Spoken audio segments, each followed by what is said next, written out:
aí pessoal, tudo bem? Aqui é o professor Alex, professor de Educação Física, com mais uma aula semanal para a nossa rede aí. É um apoio para as tarefas que seus professores vão passar durante essa semana. Na última aula nós falamos que nós abordaríamos a paracanoagem, né? Algum esporte de aventura que não está na Olimpíada relacionado à canoagem. E principalmente eu queria deixar nesse vídeo de hoje algumas mensagens como conteúdo atitudinal para todos nós, inclusive para mim. Você pode perguntar, mas professor, o que tem de diferente da canoagem para a paracanoagem? Na verdade, tudo é igual, mas a não ser assim, algumas questões, como a distância das provas, que na paracanoagem são só 200 metros cada prova, né? E a questão das embarcações, porque as embarcações são adaptadas de acordo com a deficiência física do atleta. Agora vamos falar da canoagem paralímpica. Veja. No Rio 2016, os atletas disputam a bordo de caiaques 6 provas valendo medalhas, 3 masculinas e 3 femininas. A disputa é restrita a atletas com deficiências físico-motoras. As provas são em percurso de 200 metros em linha reta e vence o atleta que completar a distância no menor tempo. No sistema de classificação funcional, o atleta obtém pontuação de acordo com seu potencial de movimentação de pernas, tronco e uma avaliação na água durante a remada. Quanto maior a pontuação, maior o potencial funcional do atleta. São feitas adaptações nas embarcações de acordo com a deficiência dos competidores. Vocês vão ver agora uma produção da Confederação Portuguesa de Canoagem, onde ela expõe verdadeiros heróis que superaram a dificuldade em rumo à vitória.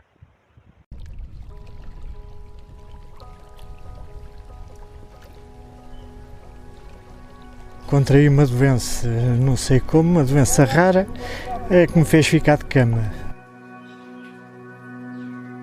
Tive um acidente de viação com 16 anos, de moto sozinho, um despiste, em que me levou a ficar paraplégico. Tive um tumor aos 6 anos de idade, na medula, que me afetou os nervos da perna esquerda e nessa altura fiquei sem força na perna. Posteriormente foi-me removido o tumor, com o crescimento consegui ganhar ainda alguma força, mas tive que usar uma ortótese para o resto da vida. Nasci assim e gosto de ser assim, e é isso. Tive um acidente no dia 9 de 9 de 2009, um acidente de moto sozinho, quando vinha do trabalho para casa, no qual perdi as 2 pernas logo no local do acidente, então tive de me fazer à vida.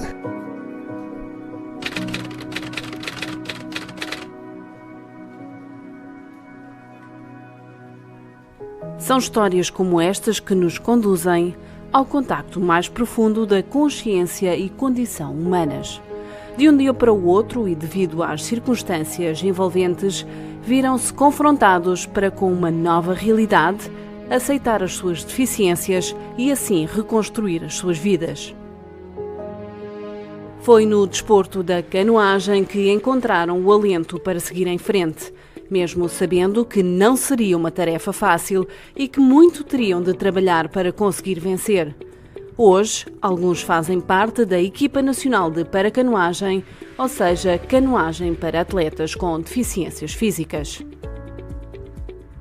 Norberto Mourão viu a sua vida tomar um rumo muito diferente quando, em setembro de 2009, sofreu um acidente de moto e ficou biamputado dos membros inferiores. Rapidamente percebeu que parar não era a solução e desde logo procurou fortalecer os braços e tronco, algo que numa experiência de mergulho adaptado e paracanoagem, um ano depois do trágico acidente, abriam os horizontes para com o mundo da canoagem, integrando agora a equipa nacional. A canoagem acaba por ser a minha vida atualmente. Depois do acidente eu sabia que tinha de fortalecer os braços e encontrei isso através da canoagem, que me permitiu ter uma vida bastante preenchida e muito mais ativa do que era antigamente.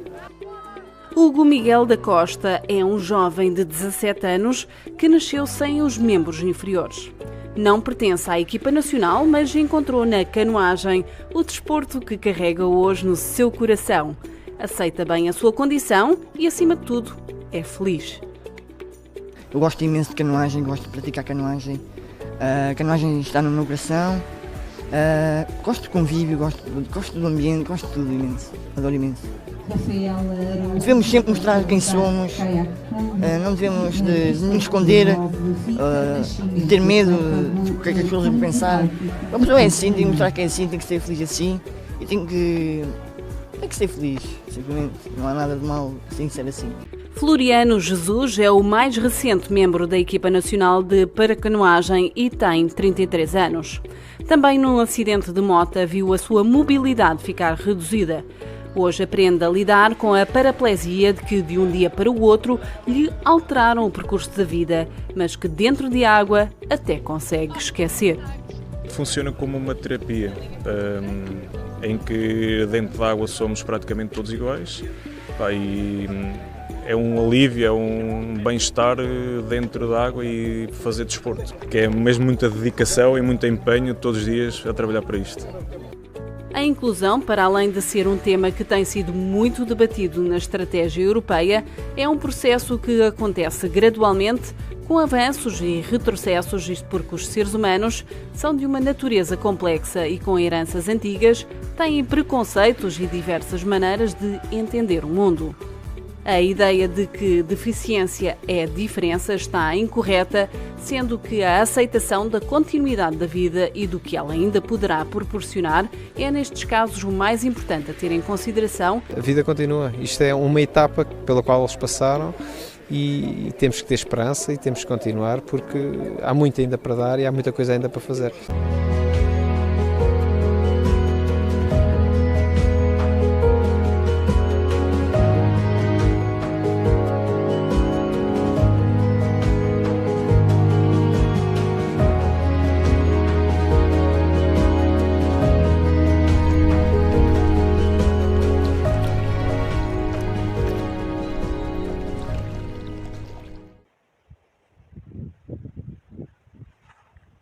Fala sério, meu irmão.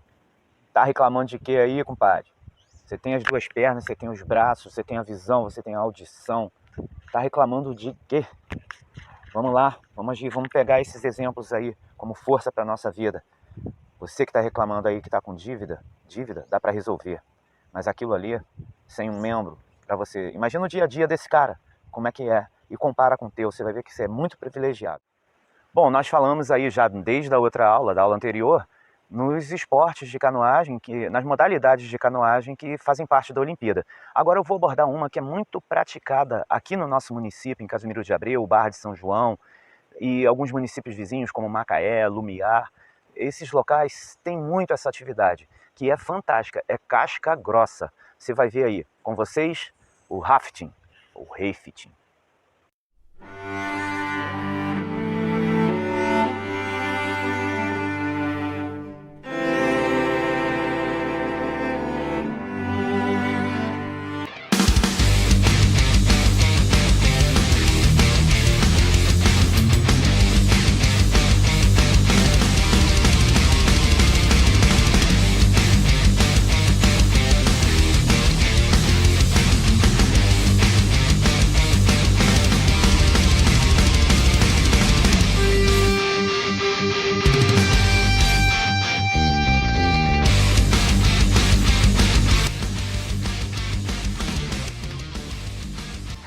O rafting é uma modalidade da canoagem que não está na Olimpíada, mas consiste em descer os rios com uma embarcação inflável, a qual comporta de 4 a 10 pessoas ali dentro dele.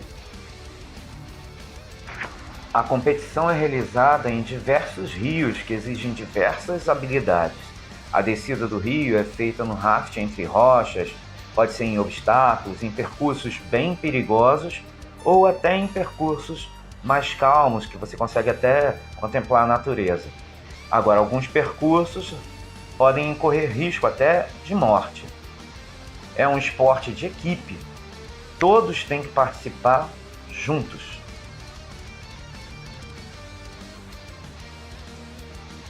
Resumidamente, o rafting pode ir desde uma aventura desafiadora, ou numa viagem calma, num rio calmo, até em rios que desafiam a habilidade dos componentes da equipe.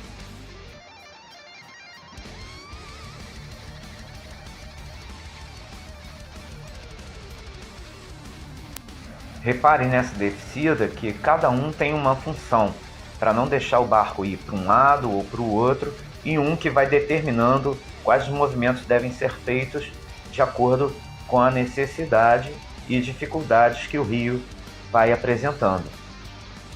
Aqui você desenvolve muito o espírito de equipe, pois o movimento de cada um determina se eles vão vencer ou não a dificuldade.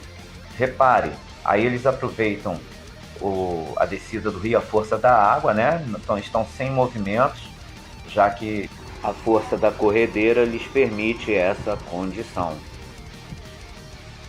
Até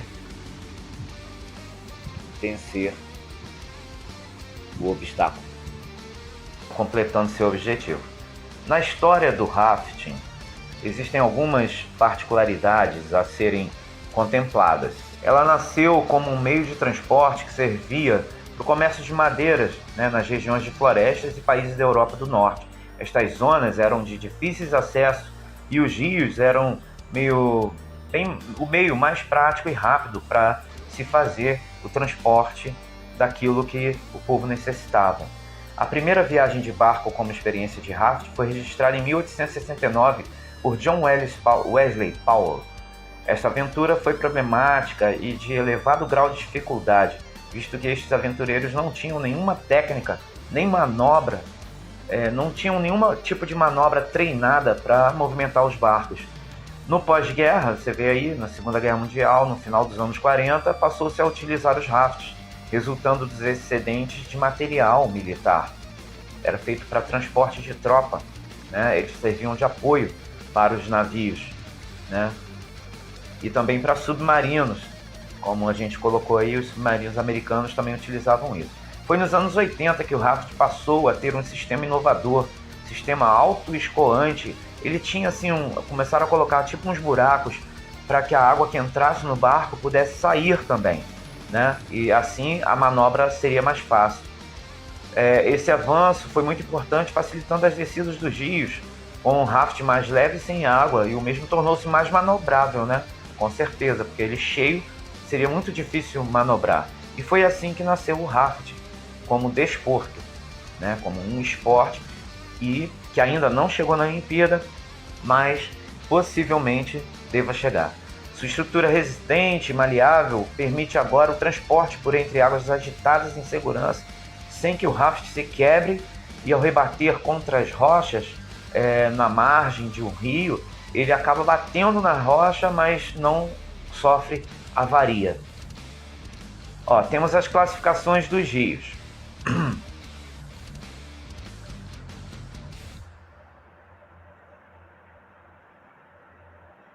Os rios são classificados de acordo com a dificuldade que eles apresentam, né? Dependendo do nível de dificuldade, ele tem uma classificação.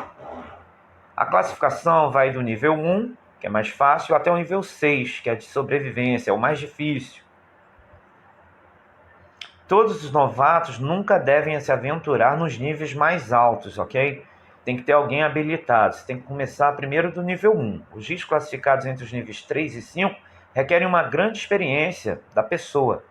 Então, ele apresenta muitos riscos a partir desse grau 3. O nível 6 é o topo, é o considerado derradeira experiência, porém, é muito perigoso. Nível 1, áreas com pedras muito pequenas, requer poucas manobras. O nível 2, algumas águas agitadas, talvez algumas rochas, e pode exigir algumas manobras. No nível 3, ondas pequenas, talvez uma pequena queda, mas sem perigo. Pode requerer habilidade de alguma manobra mais significativa. No nível 4, as ondas médias têm presença de poucas pedras, ou consideradas manobras são mais difíceis e podem ser necessário usar essa habilidade. No nível 5 são grandes ondas, possibilidade de grande rocha, possibilidade de grandes quedas, e há riscos e exige manobras precisas, ou seja, do pessoal mais treinados. No nível 6 é o topo, extremamente perigoso, pedras enormes. Para completar esse percurso é necessário muita habilidade. Olha aí, nível 6, olha só. Mas que é legal, tô doido para fazer isso. Você tem o caiaque, né? dentro dessas provas, você tem os tipos de embarcação que podem ser usados dentro do rafting, certo? Aí você vê o rafting insuflável, tem mais pessoas, é o que vocês estão vendo até agora, né? Aqui, ó, o caiaque. Olha aí, o caiaque numa descida radical.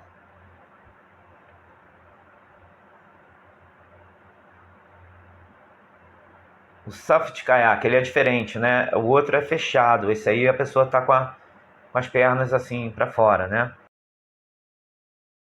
Aqui você vê o equipamento necessário a ser utilizado, o capacete, colete, né? Você pode usar roupa de neoprene por causa da temperatura da água. E fundamental, um equipamento de primeiros socorros. Você vê uma bolsinha aí que pode estar com equipamento de primeiros socorros. Muito necessário, principalmente quando se faz os percursos com maior dificuldade, tá bom? E aqui a nossa fonte de pesquisa, com participação da Confederação Portuguesa de Canoagem. Vou ficar devendo a vocês a abordagem que disse que ia fazer quanto a canoístas da região, né, de Casimiro de Abreu, por causa do direito de imagem, tá? E também a história do Fernando Fernandes, que é um brasileiro famoso, que fez o Big Brother e tal, por causa do tempo do vídeo. Isso eu vou passar em outra oportunidade, tá? Que Deus abençoe você, que Deus abençoe a sua família, que Deus abençoe a nossa cidade, que Deus abençoe o Brasil. Tchau.